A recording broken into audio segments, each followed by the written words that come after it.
테스트 학습을 시작하도록 하겠습니다.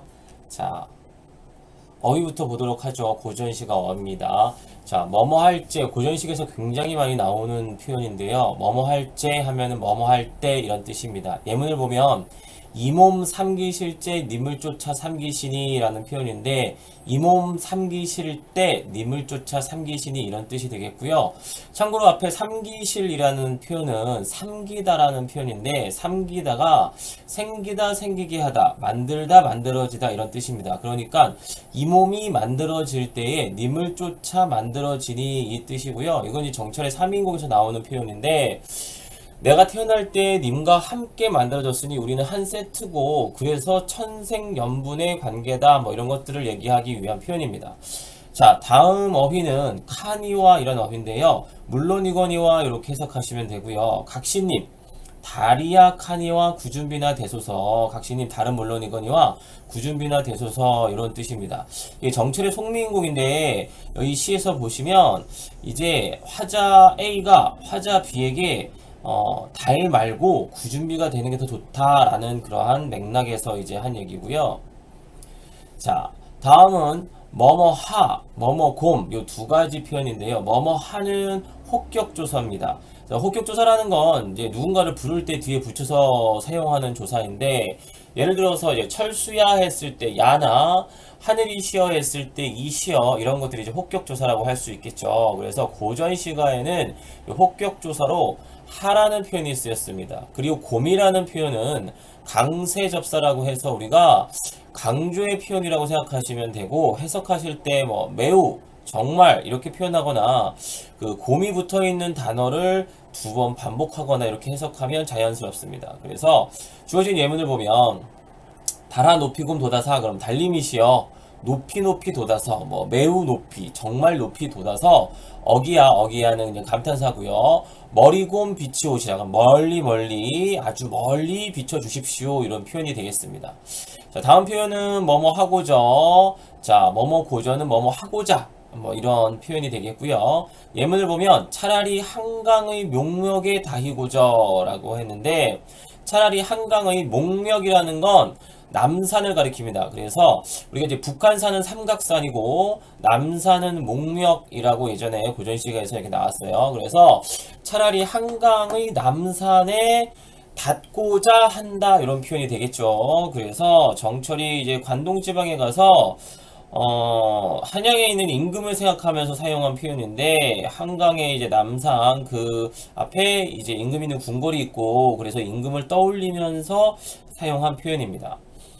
자, 다음 표현은 뭐뭐 다호라, 뭐뭐 같구나 이런 뜻이고요.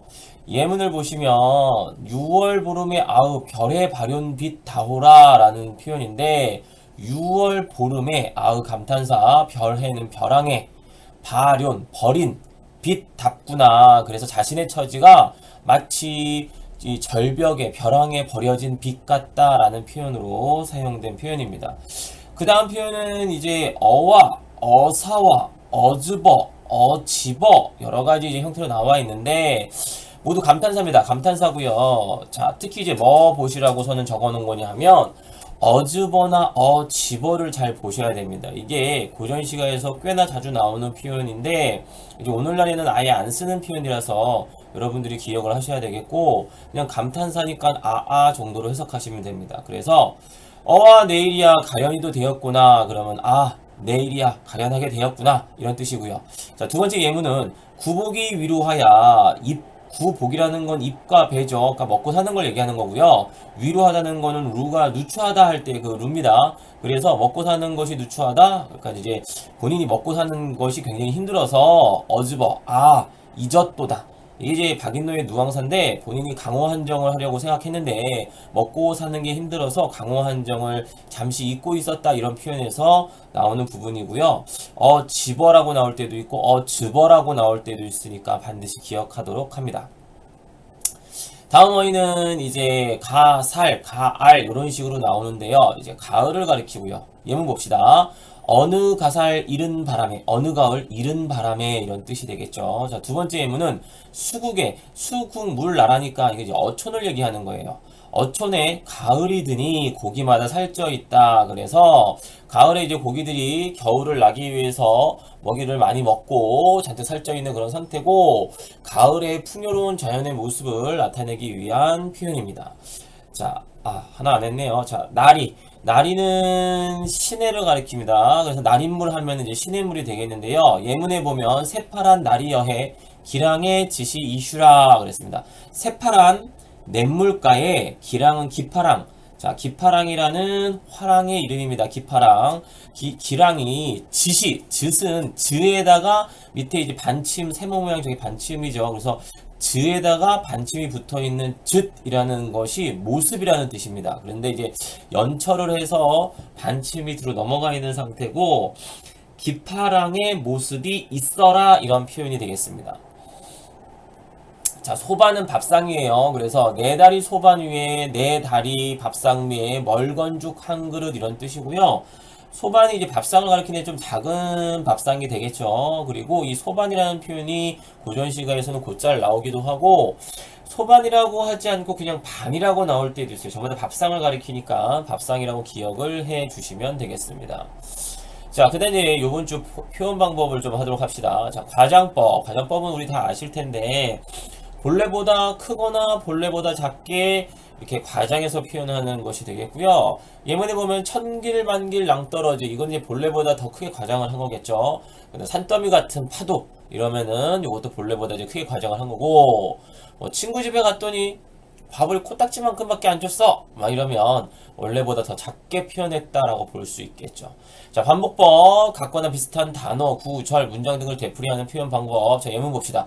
접동, 아우레비 접동. 접동새 울음소리를 흉내낸 말인데, 접동이라는 표현을 지금 3번 반복하고 있습니다. 반복을 했고요. 반복하면 무엇이든지 시에서 반복을 하면 당연히 운율이 생길 거고요. 강조의 효과도 있겠죠. 자, 그래서 접동, 아우레비 접동. 또 한 가지 기억할 건 접동, 아우레비 접동은 접동이라는 말이 같은 말인데 아우레비만 다른 말이 되기 때문에 AABA 반복구조라는 표현을 우리가 사용할 수도 있겠습니다. AABA 반복구조라는 표현은 수능에서 직접적으로 이 표현을 쓰진 않습니다. 수능에서 사용했을 때는 반복이라는 단어를 쓸 뿐이지 AABA 이런 식으로 말하진 않습니다. 하지만 내신에서는 선택지에 AABA 반복 구조가 사용되었다 이런 표현을 충분히 사용할 수 있기 때문에 기억을 해주셔야 되겠고요. 이런 표현은 굉장히 많이 나옵니다. 두 번째 예문도 이렇게 돼 있죠. 산에는 꽃 피네, 꽃이 피네, 갈 법 여름 없이 꽃이 피네.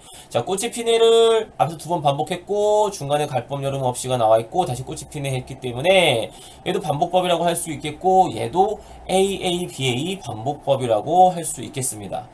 자, 다음 표현은 영탄법인데요. 자, 영탄법이 별로 어렵진 않은데 영탄법이 사용됐다라는 근거를 어떻게 찾느냐. 감탄사를 쓰면 당연히 영탄법이겠죠. 오호라, 어즈버 이런 것들. 그다음에 혹격조사를 써도 영탄적인 느낌이 있습니다. 뭐뭐야, 뭐뭐이시여 이렇게 하면. 그 다음에 감탄형 종결음이 알아어라, 뭐뭐구나, 뭐뭐는가 뭐 이런 것들. 뭐뭐는가 뭐 이렇게 하면, 그리고 이제 서리법도 영탄적인 성격을 갖고 있기 때문에 서리법을 사용, 뭐뭐 하는 것이 아닌가 이렇게 표현하면 영탄법이라고 했을 때 틀렸다라고 말할 근거가 없습니다. 그래서 서리법도 영탄적인 성격을 갖고 있다라는 거 기억하시고, 그 다음에 우리가 단어를 하나 딱 쓰고 단어를 쓰고 느낌표를 붙이면 문장 부호만 붙여도 영탄법이라고 할 수 있겠죠. 예를 들어서 사과 뭐 이렇게 하고 느낌표를 딱 붙였다라면 그것도 영탄적인 느낌을 충분히 줄 수 있으니까 문장 부호만으로도 영탄법의 근거가 될 수 있습니다. 자, 그 다음 점층법. 점층법은 점강법이랑 같이 여러분들이 기억하셔야 되는데, 점층법은 점점 강하게, 점점 크게 뭐 이런 표현이 되겠죠. 그래서 예문으로 봅시다. 한 사람이 죽음을 두려워하지 않으면 10사람을 당하리라. 10은 100을 당하고 100은 1000을 당하며 1000은 만을 당하여 만으로서 천하를 얻으리라 라는 표현이 있는데, 한 사람에서 10사람으로 100사람으로 1000사람으로 만으로 천하로 점점 커지고 있죠. 그래서 점층법입니다. 근데 여러분들이 한 가지 더 기억할 건 뭐냐 하면, 시에서 비슷한 느낌의 표현들을 쭉 열거하듯이 나열을 해 놓으면 이게 비슷한 것들을 나열하는 것으로써 그 느낌을 점점 증폭하기 때문에 이것도 일종의 영탄법이라고 할 수가 있습니다. 자, 두 번째 예문을 보면 실록은 먼저 나의 눈을 씻고 나의 머리를 씻고 나의 가슴을 씻고 다음에 나의 마음의 구석구석을 하나하나 씻어낸다라는 표현도 우리가 영탄법이라고 표현을 합니다. 그러니까 이렇게 비슷한 느낌의 것들을 나열한 것도 그것이 나열되면서 점점점 그 느낌이 증폭된다면 점증법에 들어간다라는 것들을 기억을 하셔야 됩니다. 자, 그 다음은 점강법인데 점강법은 점증법과 반대겠죠. 점점 작아지는 거예요. 자, 예를 봅시다. 명덕을 밝히려고 하면 먼저 나라를 다스리고자 한다면 먼저 몸을 닦고, 몸을 닦으려면 그 뜻을 정성스럽게 하고, 뜻을 정성스럽게 하려면 사물의 이치를 알아야 된다. 그랬을 때 나라에서 몸으로 해서 점점점 작아지죠. 그래서 이런 것들이 점강법이라고 할 수 있겠습니다. 자, 그 다음에 이제 연세법이 있는데, 연세법은 아주 많이 나오진 않은데 시에서 연세법이 쓰인 시가 나오면 꼭 반드시 선지에서 나오는 놈이고, 우리가 이제 교과서에서 나오는 지금 여기 예문에 나와 있는 사설시조가 시험범위에 들어가면 꼭 연세법이 나오니까 기억을 하셔야 됩니다. 연세법은 앞 구절의 끝 어구가 다음 구절의 첫머리로 시작을 하는 건데, 쉽게 생각해서 꼬리에 꼬리를 무는 표현이라고 생각을 하시면 되겠고, 우리가 이제 어렸을 적에 원숭이 영덩이는 빨개, 빨감 사과, 사과는 맛있어, 맛있으면 바나나 이렇게 했던 것들이 연세법입니다. 연세법이고요. 예문을 통해서 한번 봅시다. 첫 번째 시조, 너 오는 길에 무쇠로 성을 쌓고 하면 무쇠성, 성으로 얘기가 끝났어요. 근데 그 다음 구절이 성으로 다시 시작해서 성 안에 담 쌓고 하고 담으로 끝났죠. 근데 그 다음 구절이 담 안에 집을 짓고 그래서 집으로 끝나고 이런 식으로 쭉 연결고리를 가지고 연세돼서 연결됩니다. 이게 연세법이고요. 두 번째 예문을 보면 집리를 고치거든 종들을 휘어잡고, 종들을 휘어잡으라는 얘기로 끝났죠. 근데 그 다음 구절이 종들을 휘우거든 상벌을 밝히시고, 종들을 휘어잡는 것으로 다시 시작을 합니다. 그리고 상벌을 밝히라는 걸로 끝났는데 다음 구절이 다시 상벌을 밝히거든 하면서 상벌을 밝히는 걸로 시작을 하죠. 이게 고공답 주인가인데, 그리고 연세법 하면은 고전시가에서 가장 대표적인 게 이 두 작품이고, 거의 이 두 작품을 중심으로 선지가 형성이 되기 때문에 두 작품은 같이 묶어서 반드시 기억을 해야 될 작품입니다. 자, 그러면은 시조 학습으로 넘어갈게요. 자, 첫 번째 시조는 500년 도읍지리의 길제 작품인데, 이게 고려가 망하고 조선이 건국되는 시기에 쓰여진 작품이라고 보시면 됩니다. 자, 500년 도읍지를 필마로 돌아드니 그랬습니다. 조선왕조도 500년이고 고려도 500년입니다.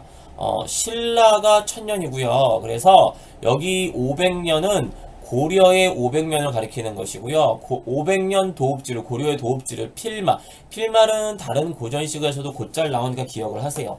필마는 단기 필마 이런 표현을 씁니다. 그래서 한 필의 말을 타고 들어간다는 건데, 필마는 한 필의 말을 타고 뭐 이런 뜻이라고 해석하시면 되고, 필마로 돌아드니는 한 필의 말을 타고 들어갔다라는 건데, 500년 도읍지를 내가 한 필의 말을 타고 들어갔다는 건 혼자 그 말을 타고 들어갔다는 뜻이 되겠고, 그 얘기는 시적 화제의 처지를 드러낸다라고 볼 수도 있겠죠. 고려가 망해서 더 이상 함께 할 사람이 없고 혼자인 처지가 되겠다. 자, 산천은 의구하되 인걸은 간대없다 라고 표현했습니다. 자, 얘는 산천은 의구하되 인걸은 간대없다. 자, 앞의 문장과 뒤의 문장이 비슷해서 다 대꾸법이라고 할 수가 있겠고요. 그 다음에 산천은 의구하되 했을 때 산천은 자연을 의미합니다. 의구하다라는 건 옛날과 같다, 변함이 없다 이런 뜻이고, 그러면 자연은 변함이 없는데 인걸은, 사람은 간대가 없다. 여기서 인걸은 고려의 신하들을 가리키는 겁니다. 고려의 신하들은 간대가 없다라는 고려의 현실을 지금 나타내고 있겠고요. 산천과 인걸, 그러니까는 산천이라는 자연사와 인걸이라는 인간사를 대조했다라고 볼 수도 있겠고요. 그러니까 대조법도 쓰였고 대꾸법도 쓰였겠죠. 산천 부분은 대유법이라고 할 수도 있습니다. 산과 천은 개천인데 개천만 가지고 와서 시냇물만 가지고 와서 자연 전체를 비유했기 때문에 대유법, 대유법 중에서 제유법이라고 할 수 있겠죠. 자, 그래서 여러 가지 표현 방법이 또 쓰였고요. 자, 그 다음에 어즈버 앞에서 얘기했는데 감탄사입니다. 태평연월이 태평한 연월 고려시대를 지금 태평성대였던 고려시대를 회상한다. 뭐 이렇게 볼 수가 있겠고, 그래서 회상적, 회고적 이런 표현도 쓸 수 있겠네요. 태평연월이 꿈이런가 하노라, 한바탕 꿈 같더라 라는 표현이고요. 뭐뭐 하노라 그랬으니까 영탄법이 쓰였다라고 볼 수도 있습니다. 다시 산천은 의구한데 인걸은 간데 없다. 태평연월이 꿈이런가 하노라 그랬으니까 무상감이 들겠죠. 다 더덥다. 그렇게 대단했던 고려가 이제는 이렇게 망해가지고 정말 더덥구나 해서 무상감이라고 볼 수도 있고, 모든 것이 꿈이다라는 건 일장춘몽, 뭐 한단지몽, 남가일몽 이런 표현하고 또 연결시킬 수 있겠고요. 나라가 망해서 지금 한탄하는 상황이기 때문에 그것은 맥수지탄, 이 표현으로 우리가 맥수지탄이라는 한자어로 우리가 또 표현할 수 있겠네요. 그래서 고려가 망해서 한탄하는 그런 시다라고 보시면 되겠습니다. 자, 두 번째 시 봅시다. 요거는 다시 또 정도전이라는 작가가 쓴 건데, 정도전은 이성계와 함께 조선을 세운 사람이죠. 실질적으로 이제 이성계가 조선을 세워서 왕이 됐다면 그 밑에서 모든 조선의 체계를 실질적으로 다 만든 사람이 정도전이다라고 할 수가 있겠고요. 정도전이 쓴 시인데 일단 시를 독해해보고 어떤 입장에서 이 시를 썼는지 좀 보도록 합시다. 자, 선인교 나인물이 자하동에 흘러들어. 선인교는 이건 이제 고려의 이제 수도에 있었던 다리라고 하는데, 이 선인교에 흘러내린 물이 자하동으로 흘러 들어가는데 반천년 왕업, 반천년이니까 500년이겠고 앞에서 얘기했던 그 500년입니다. 고려 왕조 500년의 왕업이 물소리뿐이로다. 남은 건 물소리밖에 없다. 그래서 이제 무상감입니다. 무상감인데 앞에 시도 무상감이 드러나고 뒤에 시에도 무상감이 드러나는데, 앞에 시는 고려의 신화로서 느끼는 어떤 안타까운 무상감이다라고 본다면, 여기 나타나는 무상감은 그거하고는 조금 맥락이 다릅니다. 마저 좀 해석을 해보면, 아히야 불렀습니다. 자, 고국 흥망을 물어 무엇하리요? 우리가 이제 고전 시가에 보면 자신이 어떤 말을 할 때 그 말을 하기 전에, 직전에 누군가를 불러서 그 대상에게 말을 건네듯이 이렇게 하는 표현을 사용하는데, 그때 많이 쓰는 게 이제 아히야. 그런데 아히는 그냥 아입니다. 근데 크게 의미는 없고요. 아히야, 고국 흥망을, 나라의 흥하고 망하는 것을, 고국이라는 건 이제 고려겠죠, 고려의 흥하고 망하는 것을 물어 무엇하리요 했으니까는 서리법이 쓰였다라고 볼 수 있겠고, 물어봐야 아무 소용이 없다.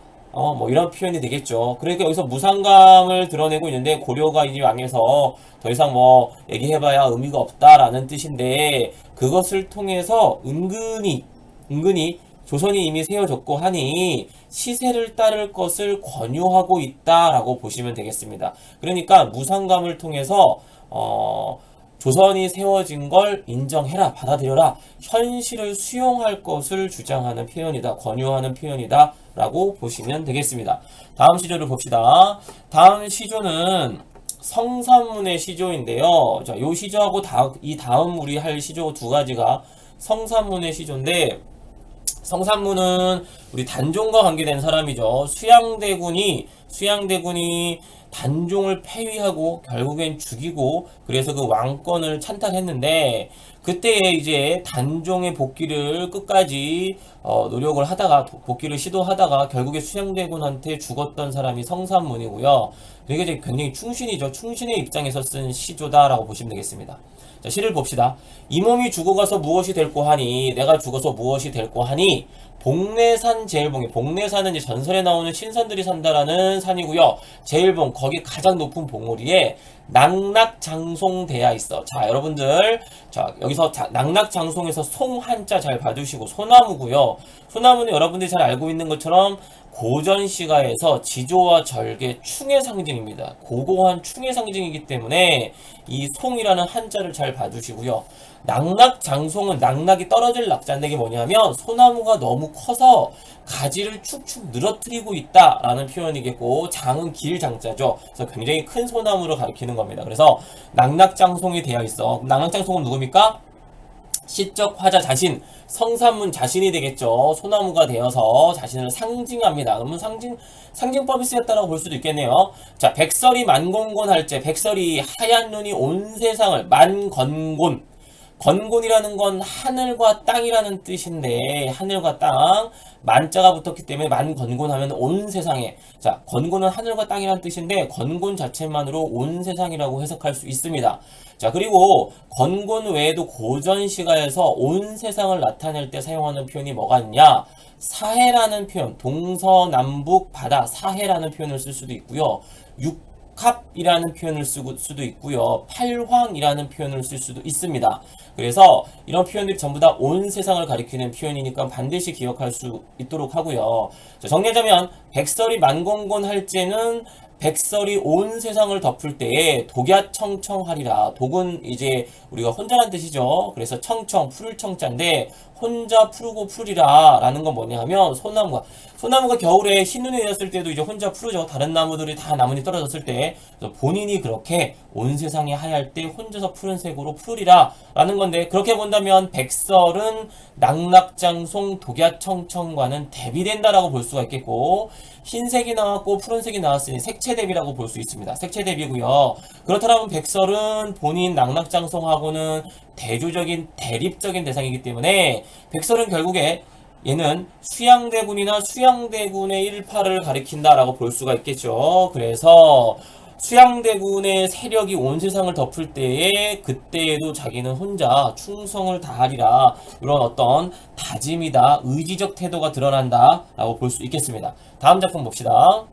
자, 수양산 바라보며 이제를 하노라. 요 시조 역시나 성산문이 쓴 시조입니다.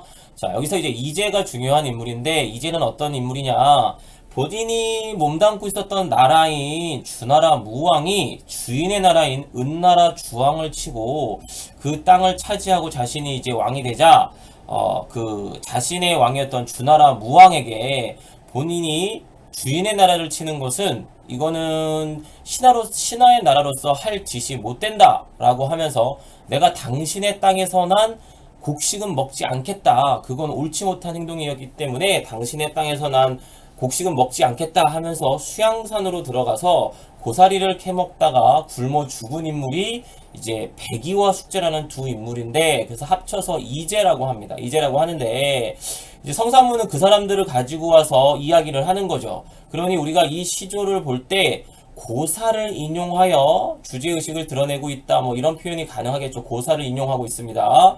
자, 그 사람들 데리고 와서 뭐라 그랬냐면, 수양산을 바라보며 이제를 하나노라. 수양산을 바라보며 백이 숙제를 한탄한다 라는 건, 보통 이제 백이와 숙제는 고전시가에서 충의 상징으로 쓰이고, 그러니 매우 긍정적인 인물, 존경할 만한 인물인데, 성산문은 그런 이제를 갖고 와서 오히려 이제를 보고 한탄을 합니다. 왜냐하면 수양산에 왜 들어가서 고사리를 왜 캐먹었느냐, 이런 표현을 쓴 겁니다. 고사리조차도 캐먹지 말고 그냥 바로 굶어 죽었어야 된다, 이런 주장을 하는 건데, 그러니까 모든 사람들이 찬양하는 이제를 가지고 와서 그것보다도 더욱더 임금에게 충성을 해야 된다라고 강조하고 있는 거죠. 그래서 수양산을 바라보며 이제를 하나노라 라고 표현을 한 것이고요.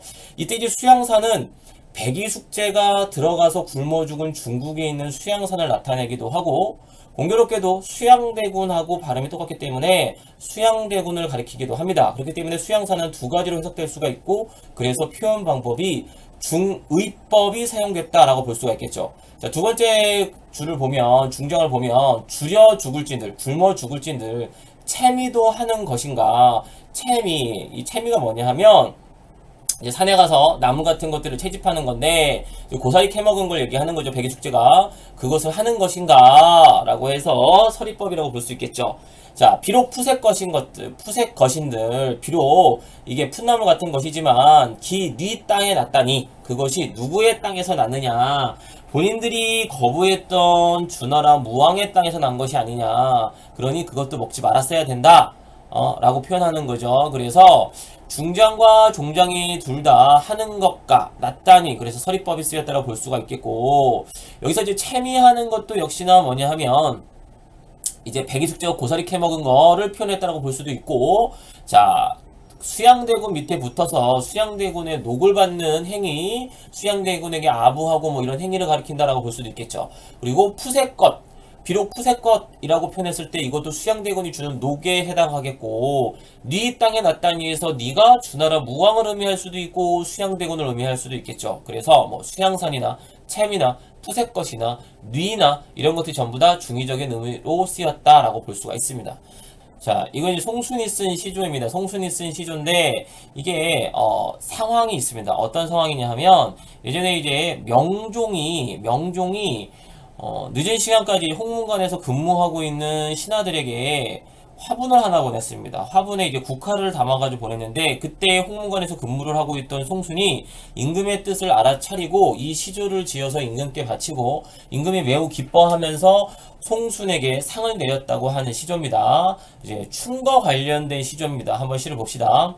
풍상이 섞어친 날에, 풍상은 풍은 바람이고 상은 서리 상자죠. 설이 나왔습니다. 고전시가에서 서리가 나오면 거의 95% 가을이라는 계절감을 드러낸다라고 보시면 되겠고요. 그리고 서리는 이제 기본적으로 고전시가에서 거의 뭐 시련과 고난 이런 의미로 쓰였다라고 이제 보시면 되겠고요.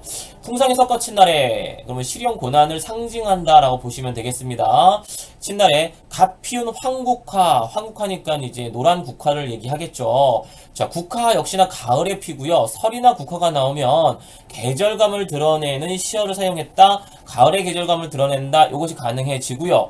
국화는 서리가 내리는 가을에 피기 때문에 대부분의 꽃들이 이제 봄에 피는 것과 대비적으로 국화는 서리가 내리는 가을에 피기 때문에 지조와 절개입니다. 우리가 봄에 보면 눈이 다 녹기 전에 이른 봄에 눈 속에서 매화가 피기 때문에 매화도 지조와 절개의 상징인 것처럼 국화 역시나 지조와 절개의 상징이라고 볼 수가 있겠습니다.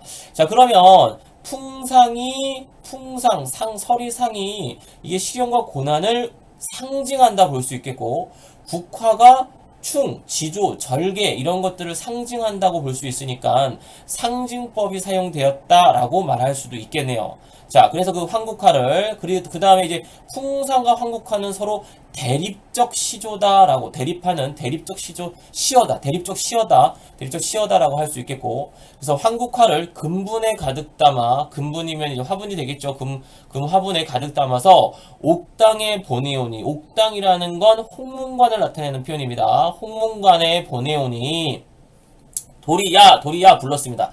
도리야에서 도자 보십시다. 자, 이거 복숭아란 뜻이고, 얘는 배입니다. 배. 그러니까는 복숭아꽃 백꽃이야. 근데 복숭아꽃 백꽃의 포인트는 뭐냐 하면 얘네들이 봄에 피는 꽃입니다. 봄에 피는 꽃이니까 황국화와 도리는 서로 대비적인 시어라고 볼 수가 있겠죠. 그래서 도리야, 꽃인 양 마라. 너가 꽃인 척하지 말아라. 님의 뜻을 알 것이다. 그러니까 다른 꽃들이 다 피는 봄에 피는 꽃은 그건 이제 의미가 없다. 다른 꽃들이 피지 못하는 그러한 시련과 고난의 시기에 피는 황국화, 충과 지조와 절개가 있는 것이 의미 있다라는 표현이 되겠고요. 님의 뜻을 알케라. 님의 뜻은 뭡니까? 신하들이 본인에게 충성을 바칠 것을 요구하고 있다라는 뜻이 되겠죠. 그래서 이게 이제 임금에 대한 충을 나타내는 표현이 시조다라고 보시면 되겠고요. 황국화와 도리가 대비적인 시어라는 거를 이제 보시면 되겠죠. 그 다음에 한 가지 또 알아둬야 될 것은 뭐냐 하면, 도리야라고 부른 거, 이제 누군가를 시에서 보면 누군가를 불러서 무엇인가를 말을 할 때 그 부르는 것을 돈호법이라고 그럽니다. 돈호법이라고 하고, 그러면 얘는 이제 상징법도 쓰였고 돈호법도 쓰였고, 그 다음에 도리야, 사람이 아닌 존재를 도리야 불러서 말을 걸고 있으니까 의인화했다라고 볼 수 있습니다. 그래서 의인법도 쓰였고, 그 다음에 황국화와 도리를 대조하고 있으니까 대조법도 쓰였습니다. 그래서 표현 방법이 상당히 여러 개 쓰인 시조다라고 보시면 되겠습니다.